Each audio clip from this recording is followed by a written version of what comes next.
Hello everybody, my name is CulBlu. I'm bringing out this video of me unboxing a board game, and today I'm going to be unboxing Halls of Hegra. This is going to be a game that I've been looking forward to getting this one, and also Purple Haze. I don't have Purple Haze, but I got Warfighter Vietnam, which is not the same. Yeah, this is a game I've been looking forward to kind of get my hands on, trying to play out as a solo-only game that tells a story, and it's apparently very difficult to win.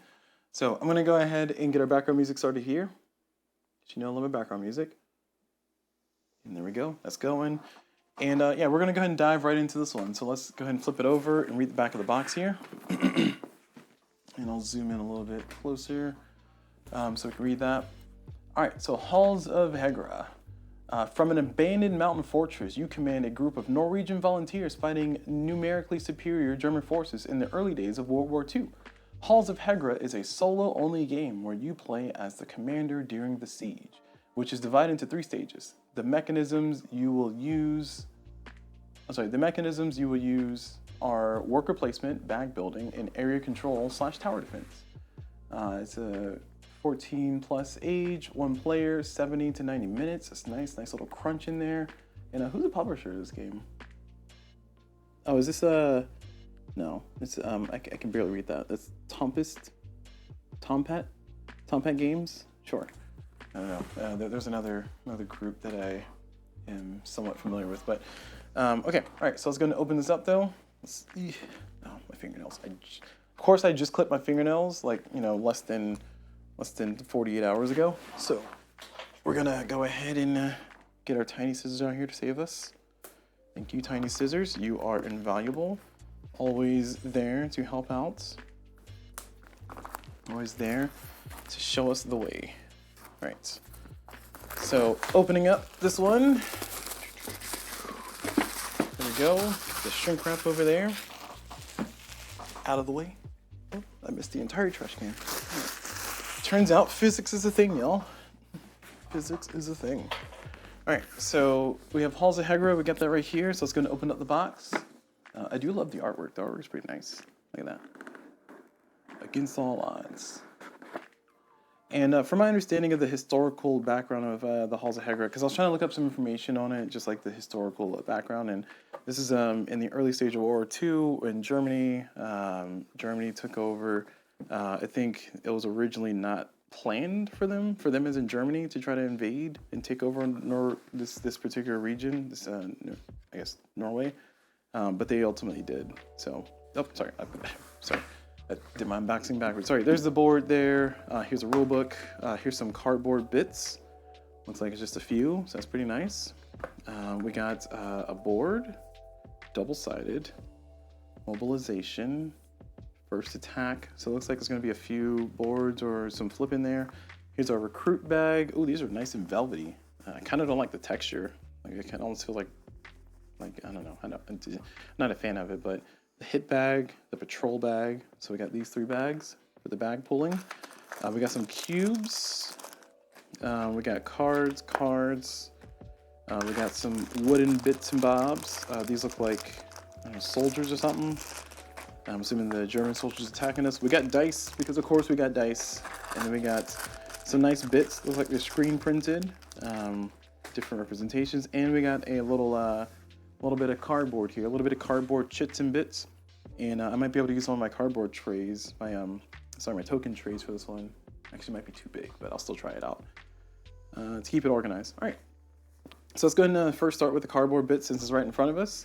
So I'm gonna go ahead and get the other cardboard sheet out here, and we'll do our drop test to see how the cardboard die cut is. So that's like a pretty hard drop there. So it looks like those are pretty much holding in. It's a little sad, no satisfaction than just popping out. Here's the other one. I feel like I can get these ones to just pop out if I just hit them on the table hard enough. Instead of doing a drop, do like more like a hit. So let's try that. Yeah, look at that. Look at that. Boom, bam. Best way to pop out the cardboard there. Oh, these are double-sided. Okay. Oh, these are mystery.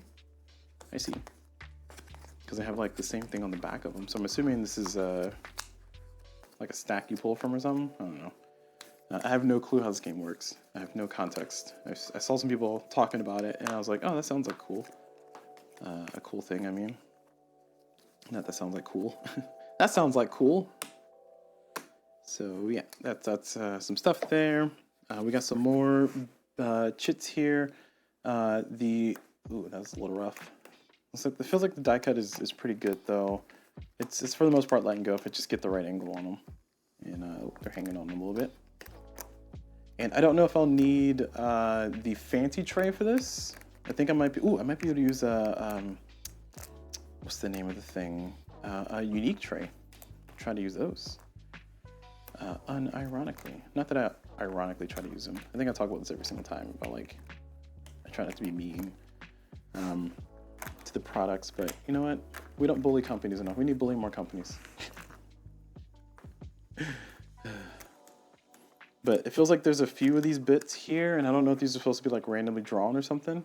So I'm just gonna probably put them in a fancy schmancy tray.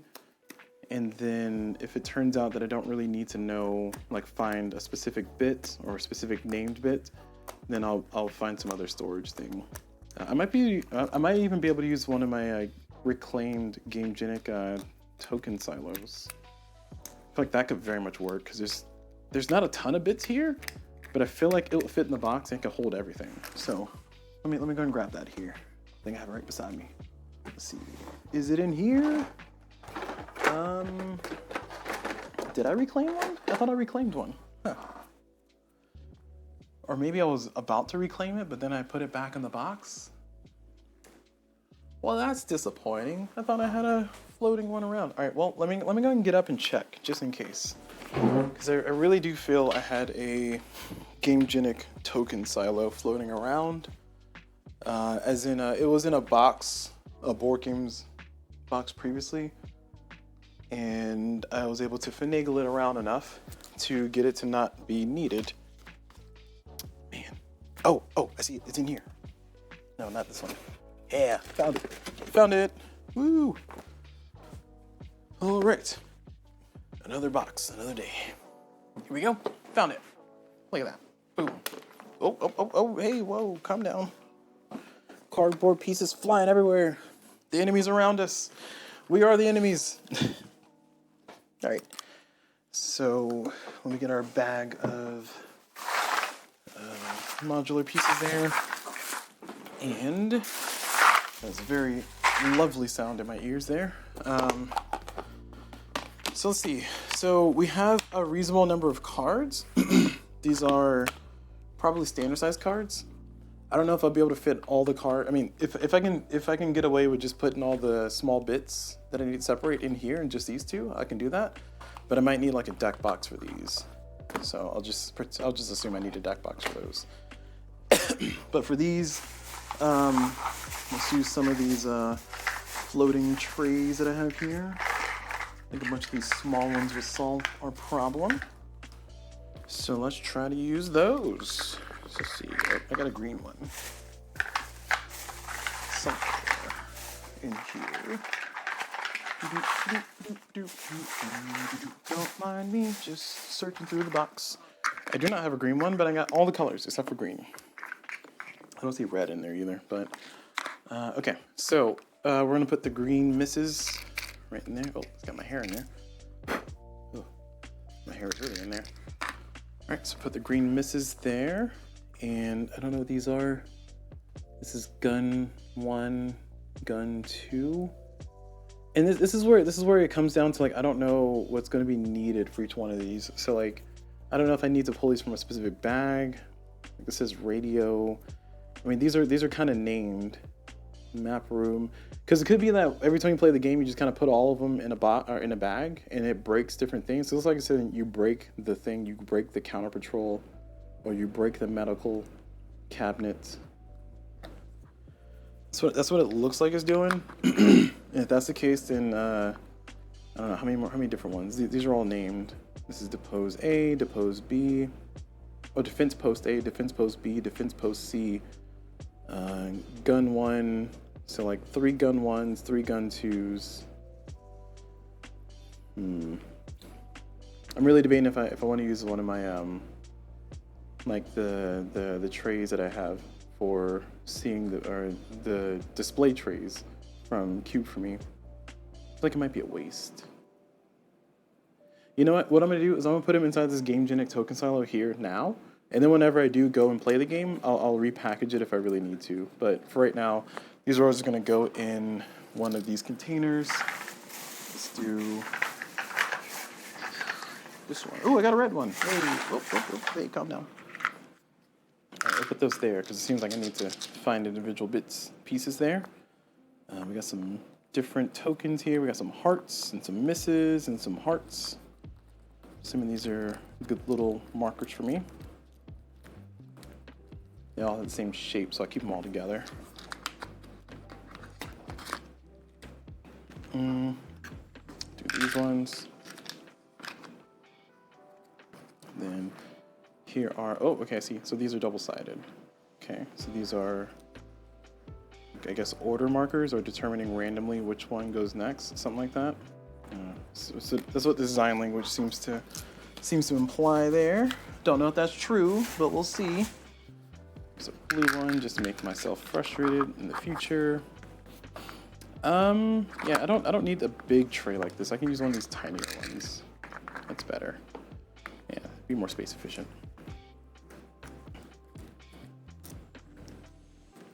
And again, it's not quite clear if these are needing to be separated here. This is retreat, coup, retreat. Okay, these are markers of some sort. These are X's and strikes. And these are gun markers. Sure, I'll put those with the misses. I'll put these with the coup and retreats. There we go. So we got most of the bits there. These bigger ones, I'll just put between these two. Seems like a reasonable idea. Sure. And it looks like, oh, no. I was about to say, it looks like we'll be able to use this for cards only. No, I got all these bits. And bobs. So.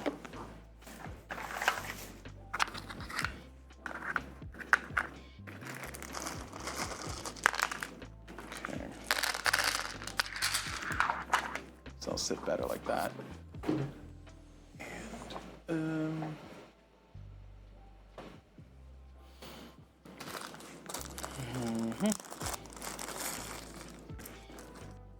these are the guns here. Man, why is this so messy here? Ugh, it's dirty. Why is it dirty?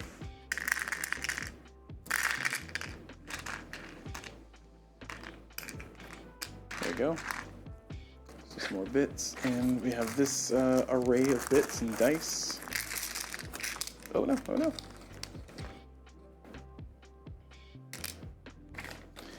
Then finally we got these dice here, 5 little small dice. Still reasonable. Alright. Sure we can put them over there with the enemies. I'm assuming those are the enemy bits. Okay, so that is all sorted there. The tray is now trayed. Okay, put that there. Okay. Now we've done that, let's go and look at the rest of the components here. I should have probably finished looking at it and observing all the pieces before I started doing some storage-y, workshop and storage solution stuff, but, you know, I couldn't help myself. Here we have a board that looks kind of fancy schmancy. Oh, it's upside down. Over here, it says open new supplier route, add delivery tokens, mobility, feared out, coup, resolve this at the end of day 3, draw a disc, do the thing. So it looks like some instructions here. I guess these are maybe different missions. Maybe these are different missions, I don't know. First attack, charge, hit, move, retreat, end of day 6. Okay. Yeah, so it looks like we start on maybe this side. Resolve, so coup resolves at the end of day 3, and then you flip it over. Once you're done with that, you get the first attack. And I guess the second attack is on the board, printed on the board if there is a second attack. So that was that board. So I'm gonna look at the main board, and oh yeah, here we go. Here's what I wanted. I want to see this nice console they got here. Oh, this is in the way. Okay, here we'll zoom out. Oh, we gotta zoom out more. All right, we'll zoom out more. Dehance. Oh, okay. Thanks game. Thanks camera. All right. Oh, that's not focused. There we go. All right, so we got this kind of, I don't want to say behemoth of a board, but I had to zoom out a little bit more than I thought I need to. We got a lot of stuff, a lot of information all over here. I like it. I like it already. We got some, looks like the play area here where we'll be kind of moving bits and pieces around and fighting back. We got some trackers over here to keep track of various things by the looks of it, supplies, and it looks like we have a number: defend the walls, fire artillery, supply run, maintenance, infirmary, morale. And I'm assuming you just kind of cycle through those 6 different areas, and you keep track of different things here for morale. And there's a turn, coup, retreat. Okay, so it looks like attack 1, attack 2. Okay. And again, I don't know if it's just 2 attacks. They only gave me 1 of these boards, so that's that. And I'll zoom in closer here on the board, like real close, so you can kind of see some of the details on here. So here you see, here you see this says defend the walls, fire at the Germans, defense, then charge, grenade, hit, move, all this other fun stuff, reckless defense, blah, blah, blah. Different little slots and actions, and I'm assuming will animate the opponent. And then you got fire artillery, you got guns here, gun 1, gun 2, resolvable jam check. Afterwards, you got your maintenance. So this board looks very, I like a board that has like a nice little flow chart built into it. Like, that's always fun. And it's also designed in a way that looks like, it's kind of like a messy, like, we're planning stuff desk. Like, this is my desk that I'm trying to plan stuff at. It's kind of given that theme. I have like my pistol here. I have like some pictures and stuff, and like remembering back home, and then a little track down here that's actually useful or usable probably. Different spots here, like here's some bullet shell casings all over. This is just a nice presentation. This presentation feels really good. I hope that the game is going to be a lot of fun and a lot of enjoyment coming from that. We'll have to see. I'm currently in the process of learning a few other games, so this one's going to be taking me a while to get to, of course, as usual. But that is that part. Let's take a look at the rule book to see if it's going to be frustrating or not. Typically with war games, or games that are in the war area, the rule book is a hit or miss, usually a miss and not really a hit. So this one looks a little bit less war game, a little bit more kind of like, thematic. We got some nice theme stuff going here, but again, there's the artwork again, looks really nice. From an abandoned mountain fortress, you command a group of Norwegian volunteers fighting numerically superior German forces in the early days of World War II. It's pretty much the same thing that was said on the back of the box.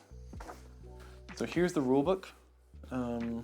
Okay, always nice to see the components and stuff up front. Let me zoom out a little bit so we can see the full book here. Always hit the focus button on accident. There we go. All right, so just looking around, we got all of our markers listed here. That's pretty nice.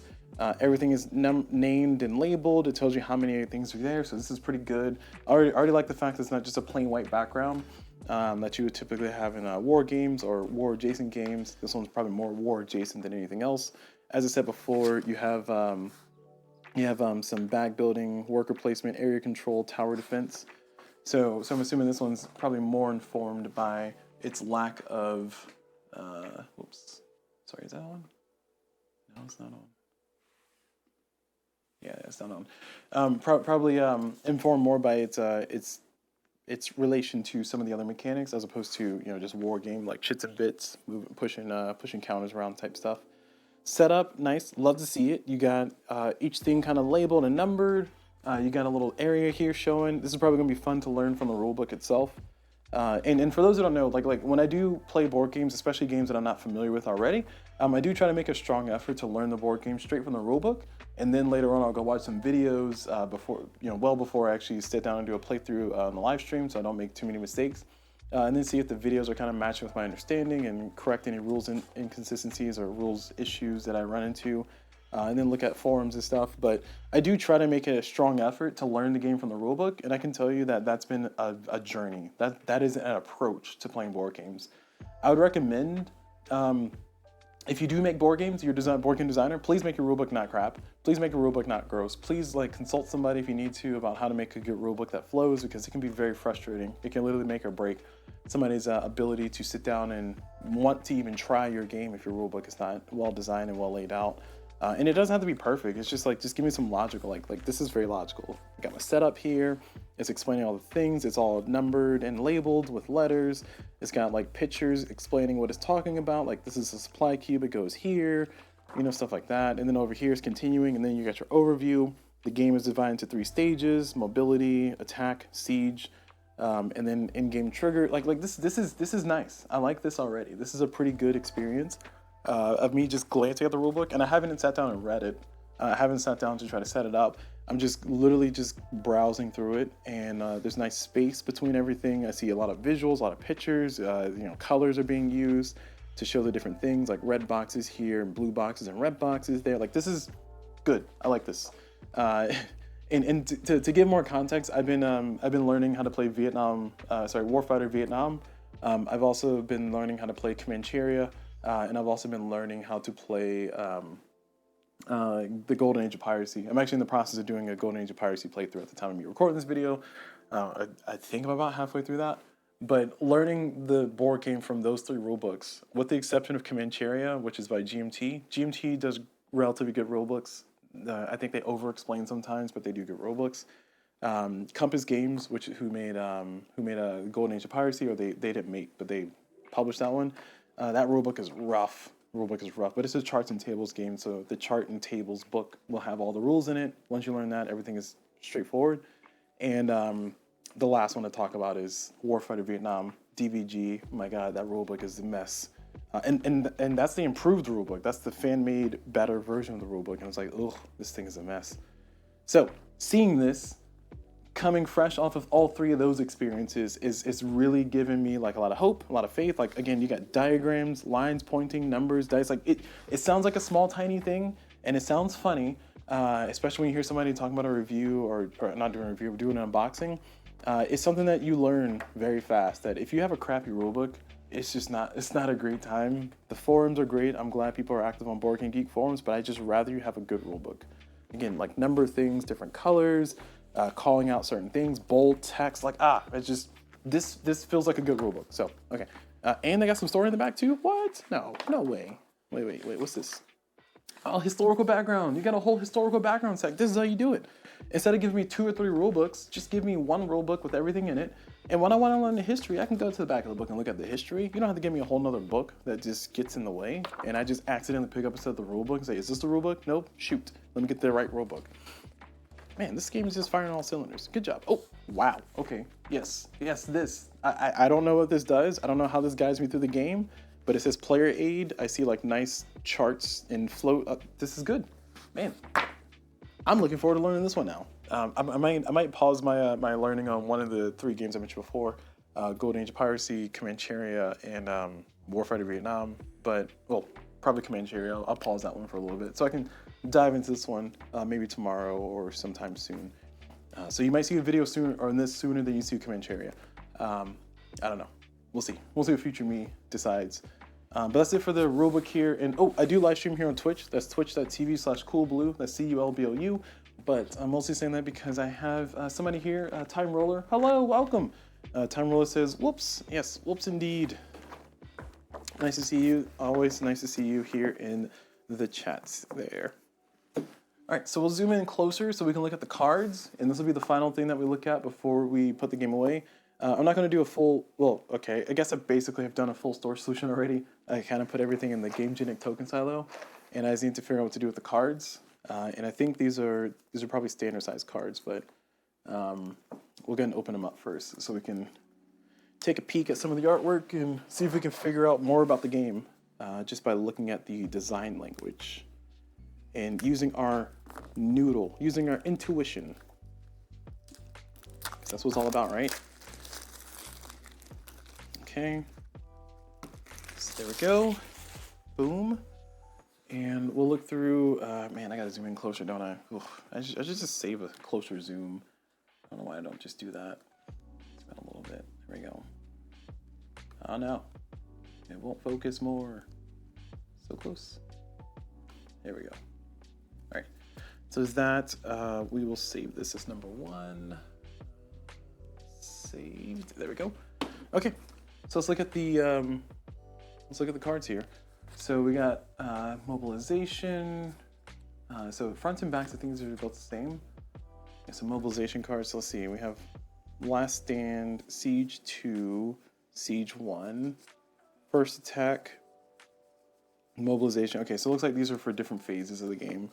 I don't know how this all works out, but I'm assuming this tells me, what the enemy's doing or things that are happening that are coming up on like a conveyor belt. I have no clue how this game is played at all. They got the weather here. They got some more stuff, some effects. They got some, put things in a bag, draw things out of the bag, put a red in the bag, draw whatever out of the bag. That seems like a reasonable interpretation of that. And these are all probably just getting progressively worse as we go along from the mobilization to Siege 1, or mobilization, First Attack, Siege 1, Siege 2, and then Last Stand. And my assumption is that if you survive this entire deck, then you win the game. Again, I have no clue how this game is played, but that was those cards. The artwork looks pretty nice on the back of these cards, and I do like the fact that the different modes, the different phases have not just different words on it, but they have different artwork too. Like it's just really nice artwork. And I think they did a really good job on all these, so this looks pretty good. It reminds me a lot of SAS Rogue Squadron's artwork. Like not exactly, but it just kind of has that like Saturday morning cartoon look.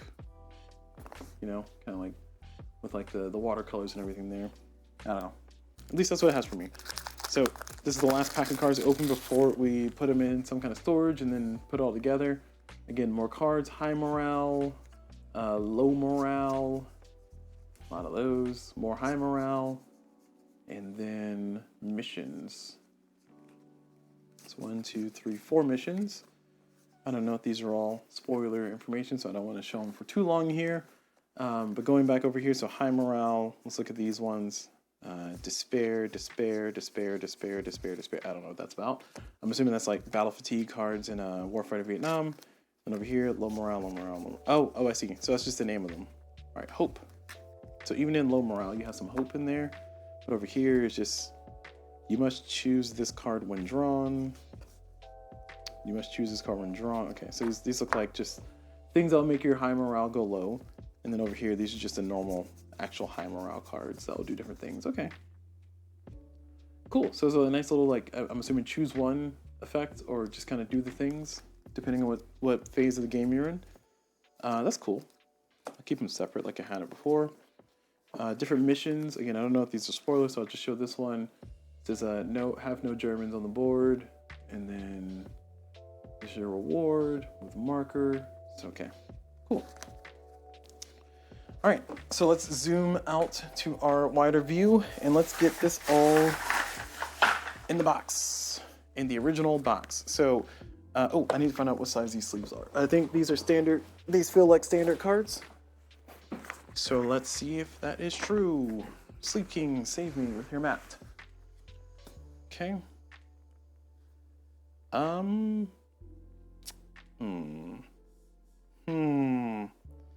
Yeah, I think this is just standard. For some reason, this mat doesn't have a standard. Like, I think it has standard named, but it doesn't have it really listed.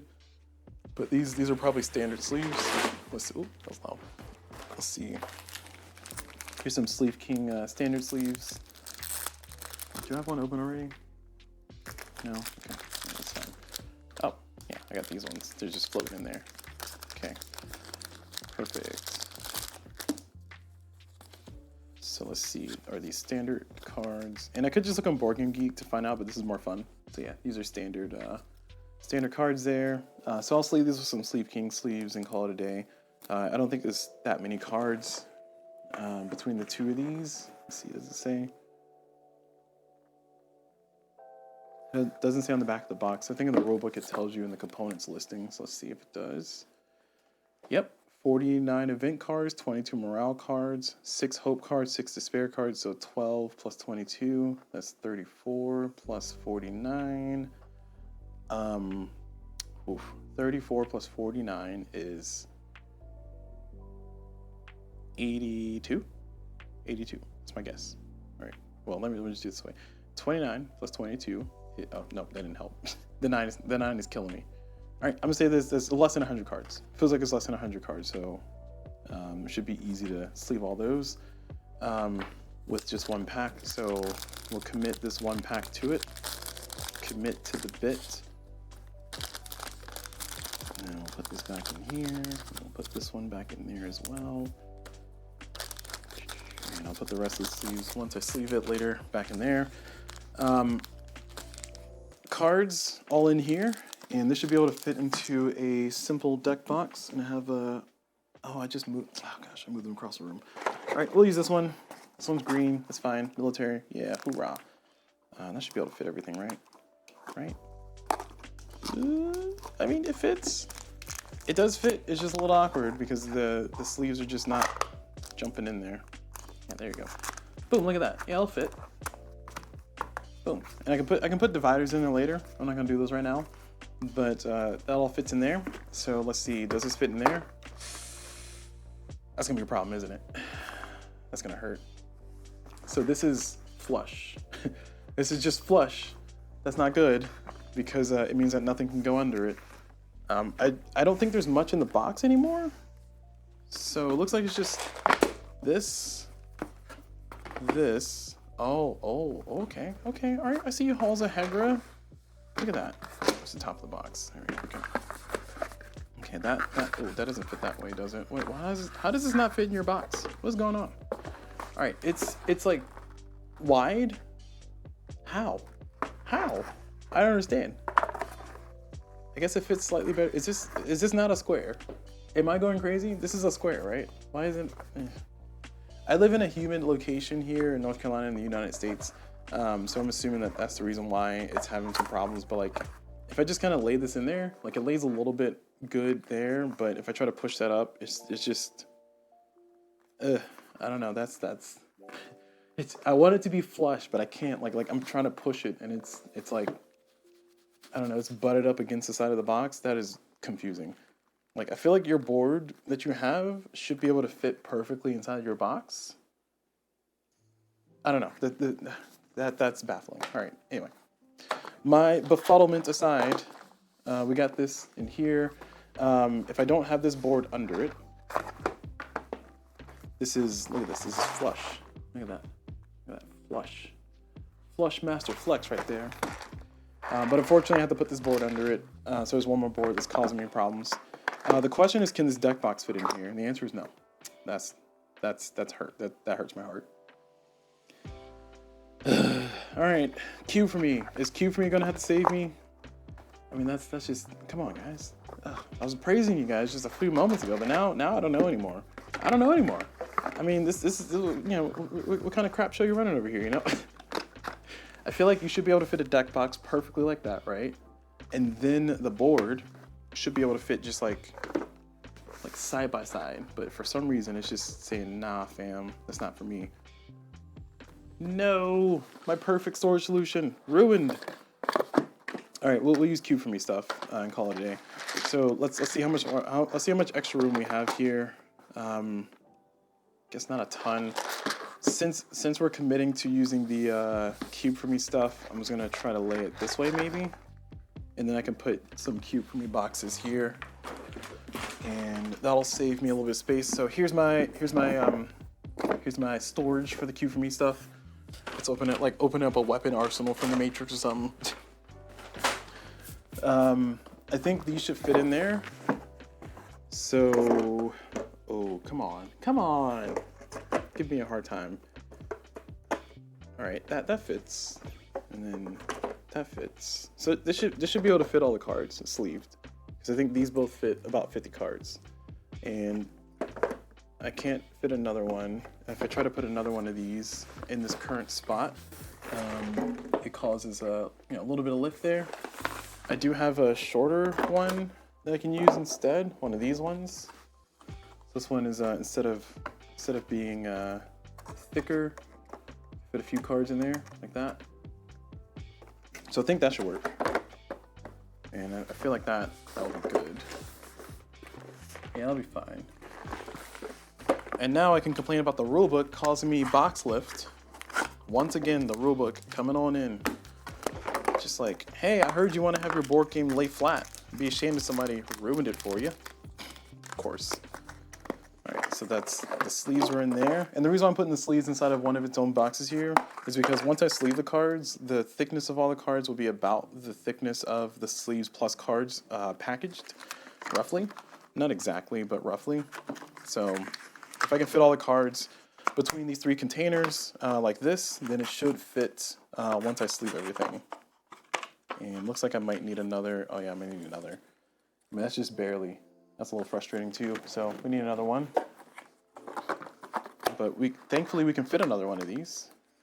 And this is why the Cube For Me containers, I'm not sponsored by Cube For Me, I promise. I just like their stuff because their containers are versatile, and this is what helps a lot. Like, you know, being able to put your stuff spread out. You can see that this deck box clearly can handle all the cards. Sorry, in the chat, Time Roller says, why you box lift shaming? I mean, I'm only box lift shaming because I have an opportunity to possibly not box lift. So, you know, if I could avoid box lifting, I'm gonna avoid box lifting. But you are correct, I am box lift shaming. Mostly because I have hope for the box to not lift, that's why. But that's a great question, Time Roller. I should probably stop box lift shaming. But sorry, going back to Cube For Me stuff. Hey, Cube For Me, free advertising for you. Send me free stuff. But I do use their stuff because it is versatile. You can kind of split it up. You saw that one of these deck boxes. This is already pretty slim. Like, this is a pretty slim, relatively speaking, deck box. I think you can maybe fit. Well, clearly you can fit 100 cards sleeved inside of this box. This one usually ends up saving the day, but sometimes it's too small. And sometimes I can't like split it up like I can with these. So these end up being a little bit better of a deal for reducing or removing box lift.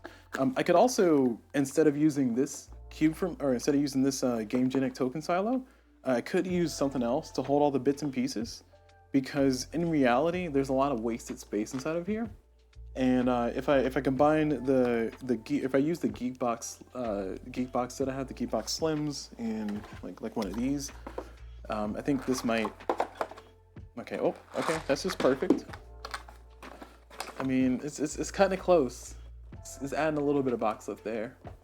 But I can use a bunch of these to hold the pieces. The reason why I like using the GameGenic token silos though, when I can, is because it has everything kind of together, and these are the individual trays. So, it's a give and take.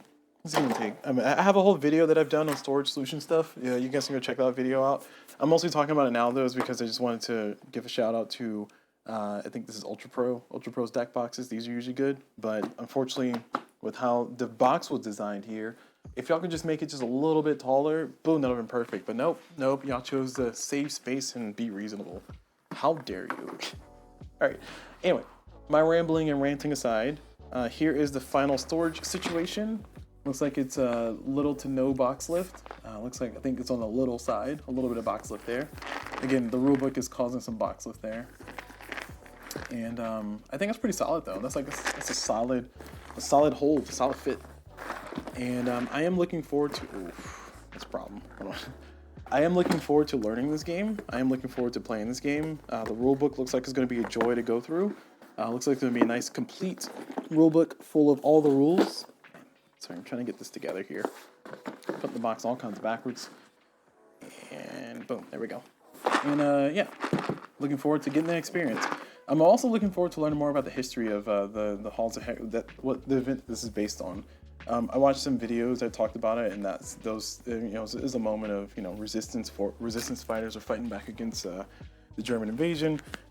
They ultimately fell, and Norway fell to the Germans, and yeah, we have this hero story.